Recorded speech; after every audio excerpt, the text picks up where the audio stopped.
Assalamualaikum warahmatullahi wabarakatuh dan salam sejahtera kepada pelajar-pelajar yang hadir pada malam ni. Jadi kita akan mulakan kelas kita malam ni dengan Ummul Kitab Al-Fatihah.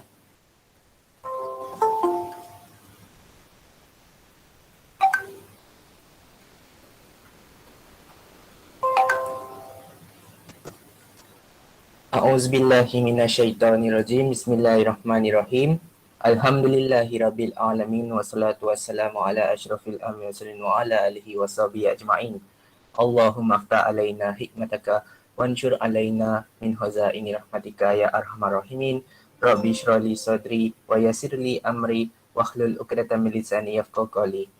Wassallallahu ala sayyidina Muhammad wa ala alihi washabihi wasallam. Walhamdulillahi rabbil alamin. Okey, jadi kita masih lagi berada dalam topik asas nombor dan minggu lepas kita dah cover dua asas. Kita dah belajar asas 2 tukar asas 8 cara jadual ataupun kaedah perumah. Kita boleh gunakan kaedah perumah hanya untuk asas 8 dengan asas 2 sahaja. Dia tidak melibatkan asas lain termasuk asas 10. Dia tak terlibat apa-apa asas pun. Maksudnya dia direct daripada asas 2 kepada asas 8 terus. Dia terus jalan. Ini kaedah manual dan yang kita belajar lah. Kaedah perumah tu adalah kaedah manual.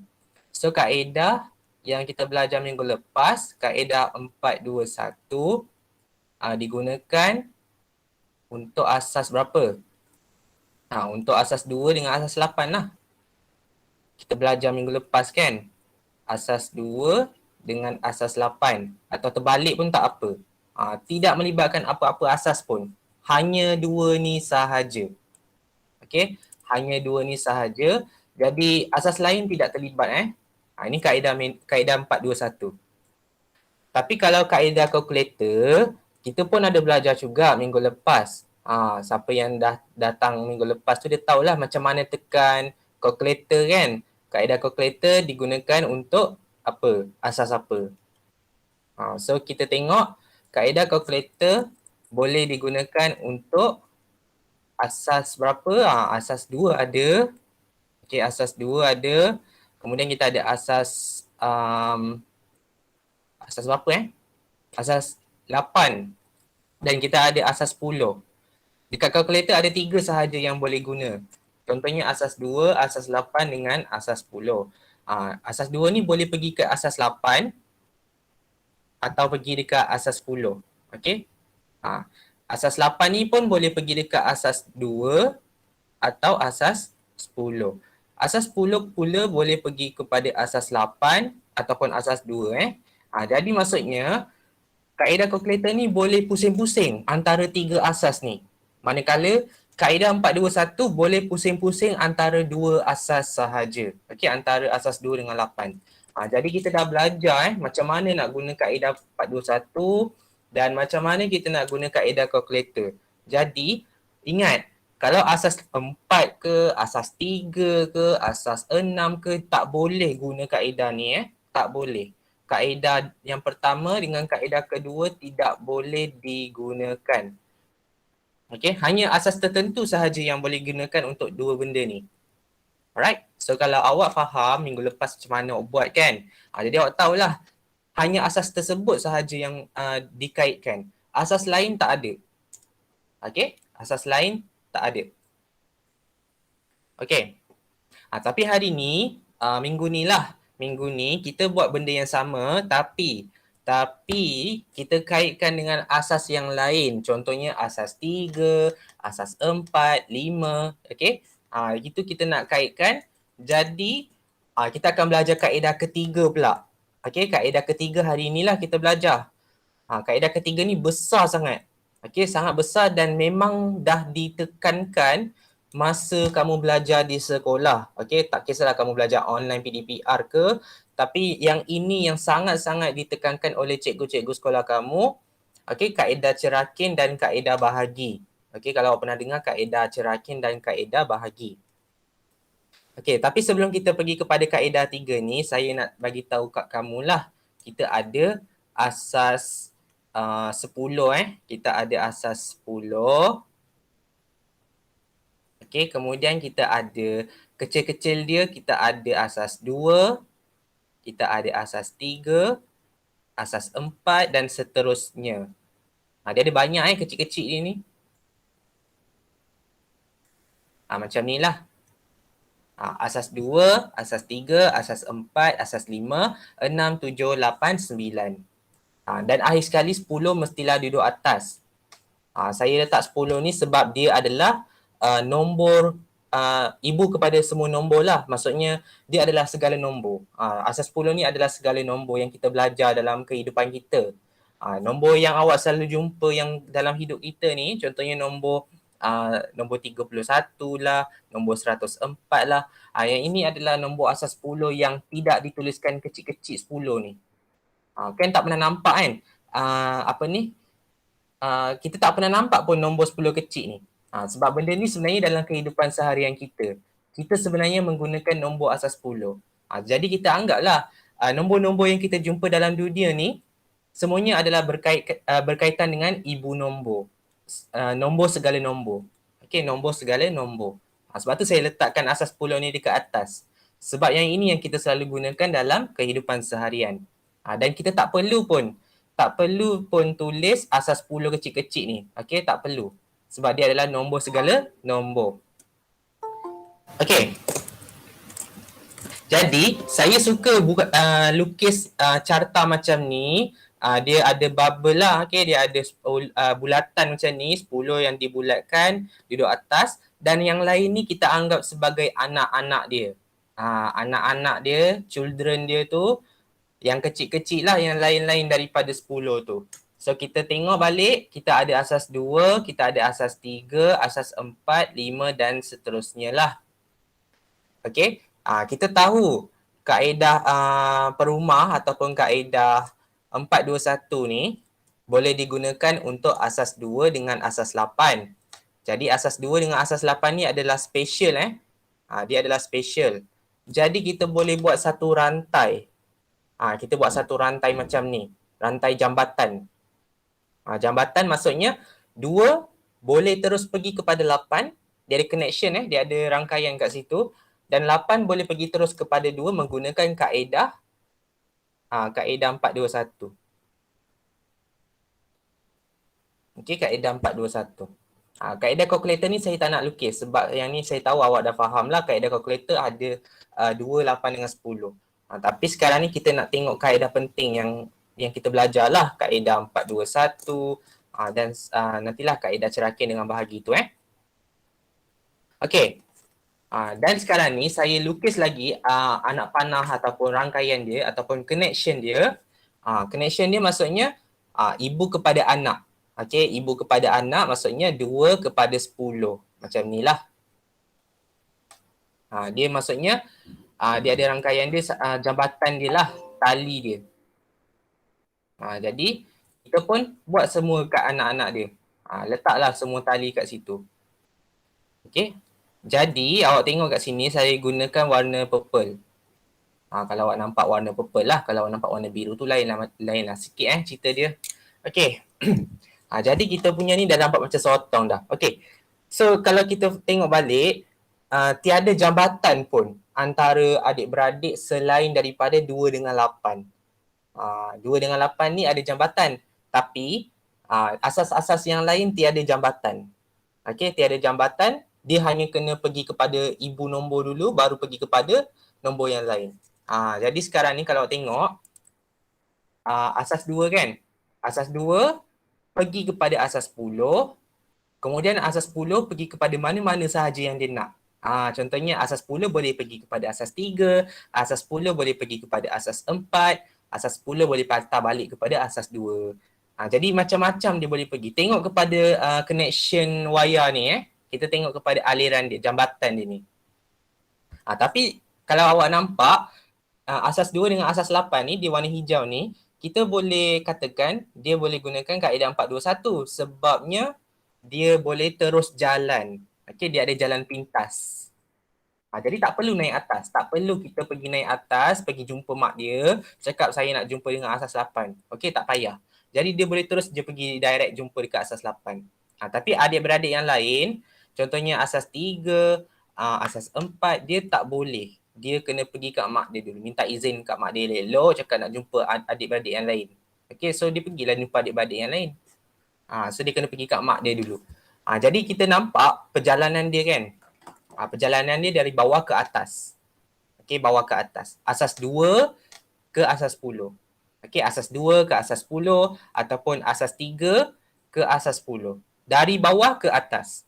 Okay, dari asas 2 pergi naik ke atas asas 10 ataupun asas 3 pergi kepada asas 10 dan selain daripada itulah sama. Contohnya asas 8, asas 9 nak pergi naik atas. Okay, nak pergi jumpa mak dia. Dia kena gunakan kaedah Cerakin. Bawah kepada atas kita gunakan kaedah Cerakin. Okey, bawah iaitu adik-adik dia ni, anak-anak dia ni nak pergi jumpa mak dia, dia kena guna kaedah Cerakin. Okey, dia nak pergi asas 10 kena guna Cerakin. Tapi kalau kita punya kaedah tu terbalik, contohnya asas 10 pergi kepada anak-anak dia, maksudnya mak dia, okey, ibu nombor tu nak patah balik ke anak-anak dia tu, dia akan gunakan kaedah bahagi. Jadi kita tengok macam mana kaedah Cerakin dengan kaedah bahagi ni dilakukan. Okay, kita tengok macam mana kaedah Cerakin dan kaedah bahagi ni dilakukan. Cerakin ni senang, yang susahnya bahagi. Jadi kita tengok dululah contoh dia. Okay, kita tengok dulu contoh soalan. Kita dah sampai soalan 3 dah ni. Okay, kita dah sampai soalan 3. Kita tengok. Soalan 3 kata, tukarkan asas 4, okay, nombor ni, 2, 3, 1 asas 4 ni kepada nombor dalam asas 6. Maksudnya asas 4 pergi kepada asas 6. Jadi awak tengok gambar. Asas 4, start daripada asas 4. Ni kat sini, asas 4 ni, nak pergi dekat asas 6. Jadi asas 4 ni akan jumpa siapa dulu? Asas 4 akan jumpa siapa dulu? Cuba bagi tahu kat ruangan komen. Okay, asas 10 jadi kita nak pergi kepada asas 10 ni, kita kena guna kaedah Cerakin. Okay, kena gunakan kaedah Cerakin. Okay, jadi kita tengok macam mana nak guna kaedah Cerakin ni. Sekejap saya slow-slow sikit. Okay, so ni saya tuliskan sedikit lah.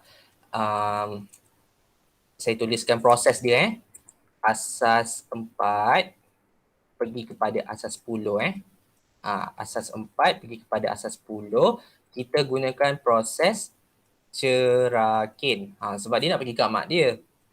Jadi kita gunakan proses Cerakin. Proses Cerakin ni pun macam jadual punya kaedah jadual punya kaedah. So kita ambil soalan dia. Soalan dia adalah 2, 3, 1. Okay, 2, 3, 1 asas 4. Asas 4 ni awak tak nak tulis pun tak apalah, biarkan 2, 3, 1. Kemudian awak buat table macam ni awak buat table macam ni. Oops. Table dia atas bawah je. Table atas bawah je. Tak payah banyak-banyak. Ikut soalan, ada berapa digit? Kita ada 3 digit sahaja dalam soalan ni. So kita pun buat kotak macam ni. 2, 3, 1 awak letaklah kat atas. Boleh, nak letak kat bawah boleh. Kalau ikut buku teks letak atas. Tapi kalau saya letak bawah sebab nampak cantik. Okay, nampak cantik. Lepas tu sekarang ni, dia berada dalam asas 4. Dia berada dalam asas 4. Jadi kotak ni mestilah kotak asas 4. Okay, asas 4 Asas 4. So, bila awak tengok nak buat asas 4 ni, kita tulis 4 semua dekat atas. Kita tulis 4 sahaja. Sebab dia asas 4. Okay, 4. Tulislah macam ni sikit kan. Kemudian kita mulakan kuasa kosong dekat belah kanan. 4 kuasa kosong dekat belah kanan. Tak boleh belah kiri mesti mulakan dekat belah kanan. Kita kan nak kena tulis ni nombor ni, mestilah bermula dengan kanan dengan kosong nombor kosong untuk nombor asas ni. Jadi kalau awak tengok, dia bukan bermula dengan 4 kuasa 1, tapi dia bermula dengan 4 kuasa kosong. Okey. Kemudian 4 kuasa 1 dan kemudian 4 kuasa 2. Okey, dan seterusnya lah sampai habis. Kalau dia habis dekat 4 kuasa 2 cukup lah, jangan lebih-lebih pula kan. Kalau dia ada sampai 4 kuasa 5, 4 kuasa 5 lah. Ikut kepada kotak yang kita buat. Ikut kepada kotak yang kita buat. Okey. Jadi, lepas kita dah selesai buat kotak macam ni, kita nak keluarkan daripada kotak. Okey, kita nak keluarkan daripada kotak. Macam mana nak keluarkan? Kita keluarkan satu-satu. Kita keluarkan satu-satu. First kita keluarkan yang ni dululah. Saya buat anak panah ni. Saya keluarkan dia. Maksudnya kat sini, 2 ni, nombor soalan ni kan, 2 ni kan, dia akan darabkan dengan yang atas. Dia akan darabkan dengan yang asas tu. So maksudnya 2 ni dia akan darab dengan 4 kuasa 2. Jadi saya buatlah dalam kurungan 2 kali dengan 4 kuasa 2. Okey. Lepas tu saya buat lagi pada yang kotak yang seterusnya. Kotak yang seterusnya saya tambahkan sahaja. Proses cara sama. Okey, kita letak nombor soalan, kita darabkan dengan atas dia. Lepas tu kita tambah dengan sebelah dia pula. Kita tambahkan dengan sebelah dia lah. Tambah dengan sebelah dia, buat benda yang sama. 4 kuasa kosong. Okey, 4 kuasa kosong. Lepas tu, kita cari nilai dia. Okey. Ni kita pun tambahkan macam biasa menggunakan kalkulator. Kita buat satu-satulah. Yang duduk depan ni, yang dekat depan kiri ni, ni kita tulis dululah. 2 kali dengan 4 kuasa 2. Okey. Kemudian kita tambah pula dengan sebelah dia, jiran sebelah kan. Kita tambahkan dengan 3 darab dengan 4 kuasa 1. Kemudian kita tambah pula dengan 1 kali dengan 4 kuasa kosong. Okey, yang ni kita tulis sebelah sini lah, paling last. Dan kalau awak nak kira satu-satu pun boleh. Nak tekan terus pun boleh, terpulang. Cara tekan ni macam mana tau? Tengok kat sini cara tekan dia. Kita ikut macam mana kita tulis. 2 buka kurungan 4. Letak kuasa macam ni lah, cantik sikit. Okey, nampak sikit. 4 kuasa 2. Ini pun kuasa tau, simbol kuasa. Okey, 4 kuasa 2. Kemudian kita cari dulu nilai dia lah. Kita tulis nilai dia 32. Lepas tu kita tambah lagi dengan yang seterusnya. Maksudnya kita gantikan 2 kali dengan 4 kuasa 2 ni kita terus tulis dalam bentuk nombor biasa lah. Okey, nombor 32 ni. Okay, next. Kita tukar nombor dia pula. 3 kali dengan 4 kuasa 1. Macam ni kan. 3 kali dengan 4 kuasa 1 untuk yang tengah-tengah ni. Okay, so kita dapat 12. Okay, kita dapat 12. Oops, 12. Macam ni. Last kali, sama juga. 1 darab dengan 4 kuasa 0. Dapat 1. Diingatkan semula, kalau nombor kuasa kosong sebenarnya bermaksud 1 kali 1. 2 kuasa kosong sama dengan 1, 4 kuasa kosong sama dengan 1. Jadi kan kalau awak jumpa yang kuasa kosong ni, nombor dia sentiasa 1. Tapi tengok juga, nombor dekat belakang ni kadang-kadang nombor dia nombor lain, nombor 3. Contohnya nombor 3. Dia boleh letak sini jadi 3. Sebab 3 kali 1 dapat 3. Kan? 3 kali 1 dapat 3. Ni contoh. Tapi sebabkan nombor belakang ni nombor dia nombor 1. Jadi 1 kali 1 dapatlah 1. Tu kena tengoklah nombor belakang dia macam mana. Yang penting, apa-apa kuasa kosong mestilah nilai dia 1. Jadi apa nombor depan tu darab dengan 1 dapatlah nombor diri sendiri. Okey, dapat nombor diri sendiri. Okey, so next. Kita tambahkan macam biasa. 32 campur 12 iaitu 44 campur 1 dapat 45. Ni nombor 45 ni yang kita selalu jumpa dalam kehidupan seharian kita. Nak tulis asas 10 boleh, tak nak pun tak apa. Okey, nak tulis atau tak nak terpulang. Ni tak kisah sebab dia ibu segala nombor. Jadi kita tak nak tulis lah sebab kita dah tahu nombor dia adalah asas 10. Nombor 45 ni dalam asas 10. Itu namanya kaedah Cerakin. Okay, kaedah darab tambah ni. Ni adalah Cerakin. Kaedah Cerakin ni penting dan dia senang. Tapi pelajar bila nak buat dia lupa. Macam mana nak buat? Dia selalu lupa lah time exam. Time exam je lah lupa. Time belajar tak lupa pun. Time exam selalu lupa. Tapi ini cara yang saya ajar, cara Cerakin yang mungkin sekolah ajar mungkin hampir sama. Tapi bagi saya dia ada satu cara yang macam ni je lah. Tak ada cara lain. Okay, cara dia macam ni sahaja. Okay, Cerakin. Tapi ingat jawapan dia masih belum lagi. Masih belum lagi habis. Jadi kita nak pergi kepada asas 6. So kita tulis lah asas 10 tukar asas 6. Okay. Asas 10 ke atas tukar kepada asas 6. Dia turun bawah. Dia turun bawah. Bila turun bawah kita gunakan kaedah bahagi. Kita gunakan kaedah bahagi. Okay. So maksudnya kita tulis kat sini proses dia adalah proses bahagi. Maksudnya nombor asas 10 ni kita akan bahagi dengan nombor 6. Jadi kita pun buatlah nombor 45 ni bahagi dengan 6. Macam kita buat sekolah rendah kan, kita buat bahagi macam ni. Lepas tu kita kira macam biasa 45 tu bahagi dengan 6. Nampak? Dapat nombor kan? Dapat nilai jawapan kan? Okay, kita tulis nombor dia lah. Nombor 7.5 nombor 7.5 ni, 0.5 ni adalah baki dia ataupun perpuluhan. Kita tak nak jawapan dalam perpuluhan. Okay, kita tak nak jawapan dalam perpuluhan. Biasanya awak nak buat apa? Kalau kita dapat macam ni, okay, kita akan ambil nombor 7 sahaja. Nombor 0.5 ni kita akan jadikan dia sebagai baki. Nanti saya ajar macam mana nak cari baki tu.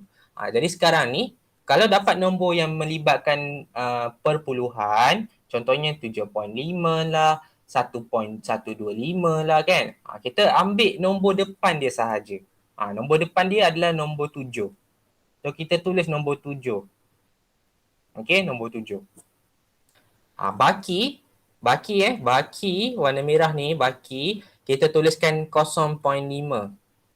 Okay, sebab nombor depan dia dah kena ambil kan. So tinggallah 0.5. Nombor depan dia kena ambil. Kita ambil baki dia. Baki dia ialah 0.5. Tengok Nombor 7 kena ambil. Jadi nombor 0.5 yang tinggal kan. Jadi 0.5 ni baki dia. Kena darab dengan asas 6. Okay, darabkan dengan asas 6.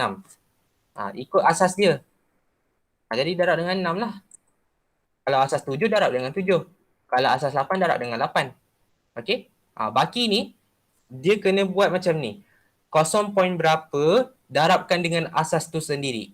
Okay, darabkan dengan asas yang kita nak cari. Contohnya kita nak cari asas 6. So kita darab dengan asas 6. Kalau dia nak asas 3, darab dengan asas 3. Kan? So kita darabkan dapat berapa. Okay, kita tekan kalkulator. Ni awak ambil 0.5 darabkan dengan 6. Dapat 3 kan? Jadi baki ialah 3. Baki ialah 3. Okey, baki ialah 3. Sekarang apa nak buat lagi?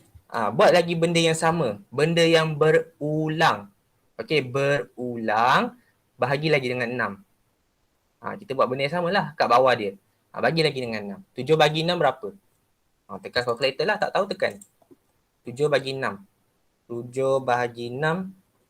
Dapat 1.1677 kan. Banyak sangat nombor kan. Ingat, saya ajar bila terlalu banyak nombor perpuluhan, kita hanyalah ambil nombor depan sahaja. Okey, ambil nombor depan sahaja. Nombor depan dia adalah nombor 1. Okey, nombor depan dia nombor 1. Okey, nombor depan dia nombor 1. Baki dia ni adalah selepas titik Selepas titik ni adalah baki dia ni. Macam mana kita nak dapatkan baki yang banyak ni? Awak tak boleh tulis 0.1667 tak boleh. Awak kena tulis macam ni Kalau kita buat macam ni, 7 bagi 6 kan. Awak ambil 1, maksudnya awak tolak 1 lah. Awak tolakkan nombor yang awak ambil tadi. Contohnya nombor 1 kan awak ambil kan. Awak tolakkan dengan nombor 1. Okay, awak tolak dengan nombor 1. Dapat baki direct macam ni. Okay, dapat baki direct macam ni. Ini adalah kita punya baki. Okay, baki ni kita akan darabkan dengan 6. Okay. So 0.16 ni, 0.16 0.166 darab dengan 6 sama dengan berapa? Dia akan dapat direct balik lah 1. Okay, dia akan dapat 1. Jadi kan, kita takut bila pelajar dia tekan macam ni, contohnya 0.167, dia darab dengan 6 kan. Dia dapat macam ni, kadang-kadang dia tertulis nombor 2 ataupun dia tertulis nombor 1.02. Macam tu lah something. Kita tak nak nombor perpuluhan. So kita tak nak bagi pelajar confuse. Kita memang tahu kita ambil nombor bulat. Memang orang suka ambil nombor dekat. Tapi kadang-kadang asas 8, asas 7 kan nombor dia pelik-pelik sikit. Jadi kita takut pelajar ni dia pergi bundarkan. Saya tak nak lah pelajar ni dia buat macam tu. So macam mana nak elakkan kita dapat nombor baki yang perpuluhan tu, saya ajar macam tadilah 45 bahagi 6 kan. Awak ambil nombor 7 ni, awak tolak dengan 7. Okay, ambil nombor 7 tolak dengan 7. Dapat baki direct secara straightforward dia dapat. Tak payah tekan lagi calculator. Okay, so 0.5 ni darab balik dengan 6. Okay, dia terus dapat jawapan baki tu. Okay, kemudian sama juga dengan nombor 7. Nombor 7 ni bahagi dengan 6. Kita ambil nombor depan dia nombor 1. So kita tolak dengan 1. Kita dapat direct baki dia dalam tak perlu tekan calculator pun dapat terus baki tu. Okey? Dapat terus baki tu, darab terus dengan 6. Darabkan dengan 6, dapat 1. So terus direct tulis 1. Kita nak elakkan dia punya jawapan dalam point-point sebab saya takut ada pelajar ni dia pergi bundarkan pula nombor tu. Jadi kita tak nak elakkan macam tu, kita kena buat macam ni lah. Dan sambung lagi belum habis lagi ni, nombor 1 ni belum habis dia kena sampai kosong. Dia kena sampai kosong. Bahagi lagi dengan 6. Secara logiknya 1 tak boleh bahagi dengan 6 secara logiknya. Sebab 1 lebih kecil daripada 6. Jadi kalau macam tu ini tarik je. Nombor 1 ni tak boleh bagi dengan 6, tarik je lah. Tak 1. Memang itu jawapan dia. 1 tak boleh bahagi dengan 6. Sebab nombor 1 ni kecil. Mana boleh nombor kecil bahagi dengan nombor besar? Okey. Jadi jawapan dia berapa? Jawapan dia kita akan baca dari bawah ke atas. Okey, jawapan dia ialah 113 asas 6. Settle. Okey, 113 asas 6. Kena tulis dia asas 6, jangan tulis 113 je. Tulis 113 asas 6. Tulis 6 ni kecil-kecil macam ni. So jawapan dia macam ni lah, settle. 113 asas 6. Okay, 113 asas 6. Selesai soalan macam ni. Kalau keluar dalam soalan objektif, okay, pelajar ni tak boleh guna kalkulator menggunakan kaedah 421 ataupun kaedah mode base. Dia kena guna kaedah manual. Inilah kaedah manual yang kita kena aplikasikan masa jawab soalan asas lain. Walaupun dia bukan dalam soalan subjektif, tapi objektif pun awak kena buat manual juga, kena buat cepat-cepat. Sebab kita takut pelajar ni dia bergantung sangat pada kalkulator punya kaedah mod tu sampai lupa kaedah manual. So ni dua kaedah yang saya ajar Cerakin dan kaedah bahagi. Okay, nanti soalan B tu saya akan tanya pelajar lah, sama-sama kita jawab, sama-sama kita buat. Okay, bukan seorang-seorang saya tanya semua sekali.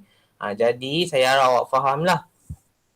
Setakat ni semua okey. Kalau okey tulis okey kat ruangan komen. Kalau ada nak tanya, tanya.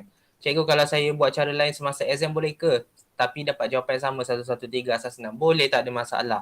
Yang penting dapat jawapan yang betul. Okey? Sebab ini kaedah berdasarkan buku teks. Tapi ada ke cara lain? Kalau ada nanti awak boleh tunjuk kat saya cara yang lain. Mana tahu saya dapat ilmu pengetahuan yang baru.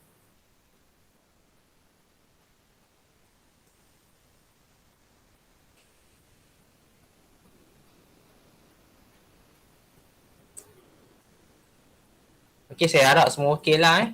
Alright. Last. Untuk sesi yang pertama, kita 2 soalan je satu sesi ni. Bukan banyak pun. Cuma nak ajar 2 kaedah je. Okay. Soalan B. 3, 4, 5, 6 asas 9 kepada nombor dalam asas 7. Ni samalah macam tadi. Kita punya proses. Okay, kita punya proses. Asas 9. Okay, mula dengan asas 9. Asas 9. Dia nak pergi kepada asas 7. Jadi kita tengok carta tadi. Asas 9 dengan asas 7 tiada jambatan. Okay. Jadi awak kena tengok asas 9 naik dulu atas, baru turun bawah. Maksudnya dia akan gunakan cerakin dulu, baru bahagi. Jadi cara dia samalah. Cara dia sama macam tadi. Kita nak tukar kepada asas 10 dululah. Kena cari mak dia dulu, minta izin dengan mak dia. Cakap dengan mak dia, saya nak jumpa asas 7. Nak jumpa jap. So kita buat anak panah. Kita tulis proses atas adalah cerakin. Ni awak tak payah tulis, tak apa, ni just untuk nampak proses dia je lah. Okay, tulis cerakin. Lepas tu asas 10 nanti tukar kepada asas 7. Nanti kita tahulah proses dia adalah bahagi. So kita buat satu-satu dulu.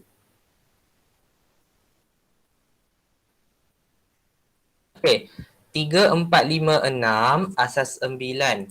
Okay, 3, 4, 5, 6 asas 9. Seperti biasa saya ajar, awak tulis dulu soalan dia. Okay, tulis dulu soalan dia. 3, 4, 5, 6.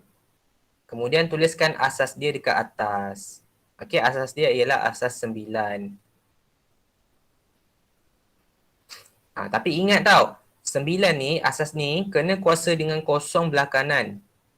Mulakan dekat belah kanan, 9 kuasa kosong, 9 kuasa 1, 9 kuasa 2 dan 9 kuasa 3. Dia sampailah berapa banyak soalan tu ada.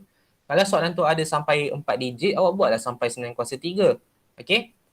Ikut je soalan tu, jangan takut. Dia mungkin sampai 9 kuasa 8, tak tahulah kan. Tengok kepada soalan tu. Okay. So next kita tengok macam mana kita nak buat. Kita buat macam ni. Kita baca dulu depan. Kita baca dulu depan, kita keluarkan. 3 kali dengan 9 kuasa 3. Okay, 3 kali dengan 9 kuasa 3. Ni untuk yang first Untuk kolom yang pertama. Kemudian bila kita nak pergi kepada kolom yang kedua, kita kena tambah lah. Kita tambahkan dengan 4 9 kuasa 2. Okay, 4 9 kuasa 2. Kemudian tambah lagi dengan 5 9 kuasa 1. Okay, dan akhir sekali tambah dengan 6 9 kuasa 0. Ni awak boleh terus je tekan kalkulator, cari jawapan dia ataupun awak cari dulu satu-satu nilai lah. Kalau 3 kali dengan 9 kuasa 3 dapat berapa, awak carilah dulu tak payah tekan semua pun tak apa, tekan satu-satu dulu. Tapi ingat, masa awak jawab kertas 1, tekan je terus semua sebab tak ada masa. Okay, jadi yang ni untuk elakkan awak cuai kan. Kita tengoklah. Ni 2187. Kemudian tambah dengan 4 kali 9 kuasa 2. Okay, 4 kali dengan 9 kuasa 2. Okay, macam ni. So, tekan sama dengan, awak akan dapat 324.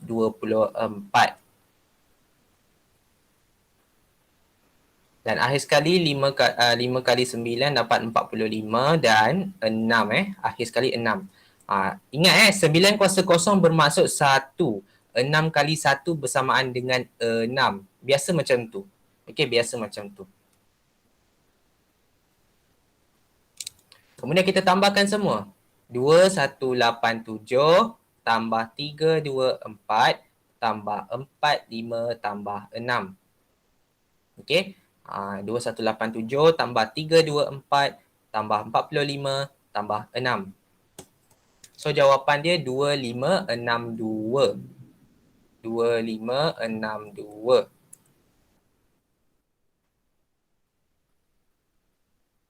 Ini dalam asas 10.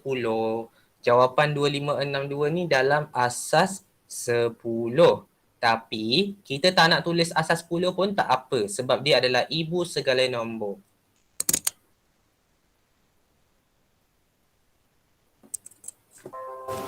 Okey.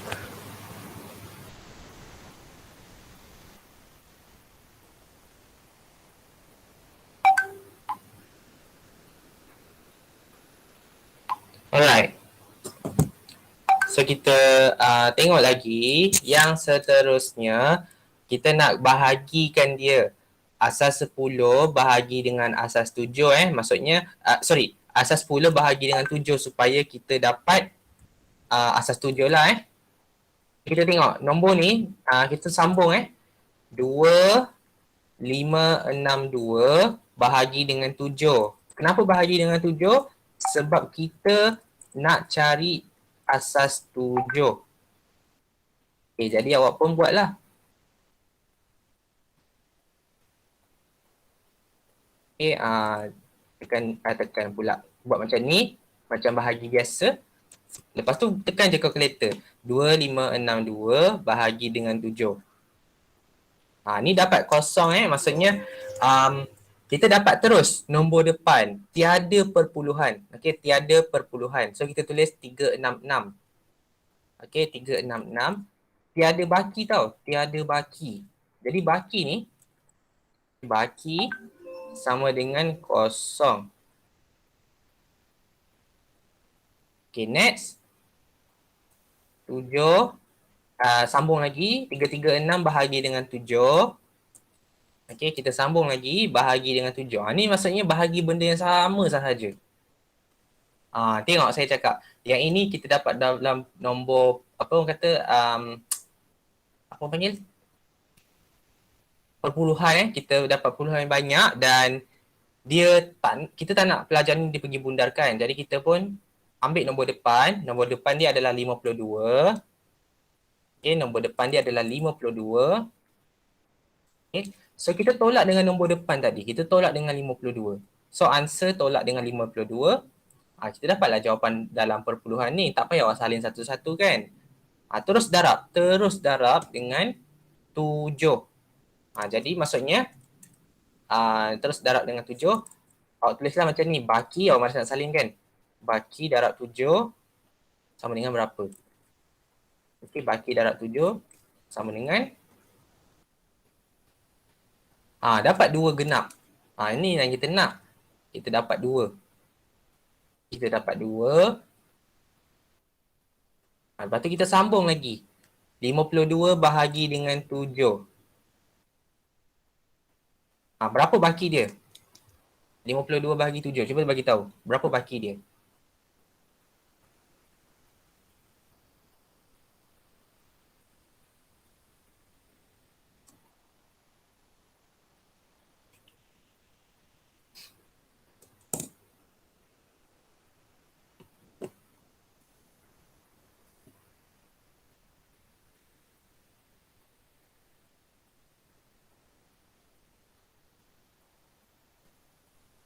Dua. Betul ke 2? Bukan 3 ke? Yang lain dapat tak baki untuk yang seterusnya? 52 bahagi 7, berapakah baki dia?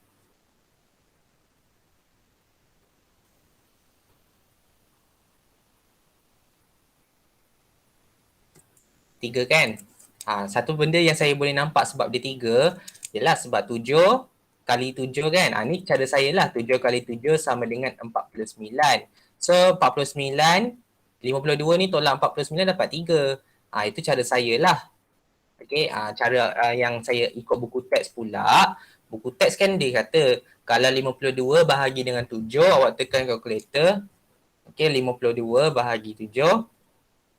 Dapat 7 kan? So kita tulis dulu jawapan kat sini, nombor depan dia. Lepas tu baki ni awak kena darab dengan 7. Baki darab 7 sama dengan, ni awak tolak 7 dulu. Sebab awak ambil nombor depan dia 7 kan. So tolak 7, darab 7 balik. Okay, darab dengan 7 sebab kita nak cari baki. So 3 lah. Boleh sama je. Kaedah ni boleh guna ataupun kaedah baki boleh guna ataupun awak buat macam ni. Sebab saya suka buat macam ni sebab yang ni lagi nampak. Cuma yang ni tak kemas. Dia cepat tapi tak kemas. Boleh guna boleh guna. Tak ada masalah. And then bahagi lagi dengan 7. 7 bahagi 7 dapat 1 lah sebab 7 bagi 7 kan nombor diri sendiri. Jadi kita tulis 1. Baki kosong lah, automatik tiada baki. Ni yang saya tahu awak tahulah. Baki sama dengan kosong. So saya tulis kosong terus. 7 bahagi 7 dapat 1. 1 tak boleh bahagi dengan 7. 1 tak boleh bahagi dengan 7. Jadi kita bawa je 1 tu terus jadi baki sebab dia tak boleh langsung bahagi dengan nombor 7. Okay. So kita terus letak 1. Tengok macam ni. 1 tak boleh bahagi 6. So 1 ni terus bawa turun. 1 pun tak boleh bahagi dengan 7. Jadi 1 ni terus bawa turun. Jadi bacaan dia kita baca dari bawah ke atas. Okay, kita baca dari bawah ke atas. So jawapan dia ialah 10320. Sampai atas ni tau. Sampai yang paling akhir. Yang paling yang nombor atas sekali. Sampai habis lah. Kalau nombor dia kosong-kosong lah tulis. Jangan tak tulis. So, kita tuliskan dalam asas 7. Jawapan dia ialah 10320. Okey, genap sampai pukul 9 untuk 2 soalan sahaja. Okey, tak lama pun, kejap je. Saya harap awak boleh buatlah macam ni, senang je kan. Kalau ada cara sendiri pun tak ada masalah. Yang penting betul jawapan.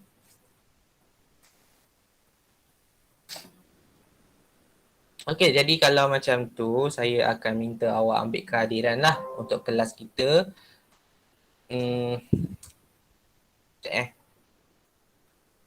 Okey, jangan lupa untuk ambil kehadiran. Ini adalah link dari Google Meet. So, sila ambil kehadiran. Jadi kita jumpa lagi pada sesi yang kedua untuk sambungan penambahan dan penolakan asas nombor. Itu saja untuk sesi 1. Sekian, terima kasih. Assalamualaikum dan selamat malam.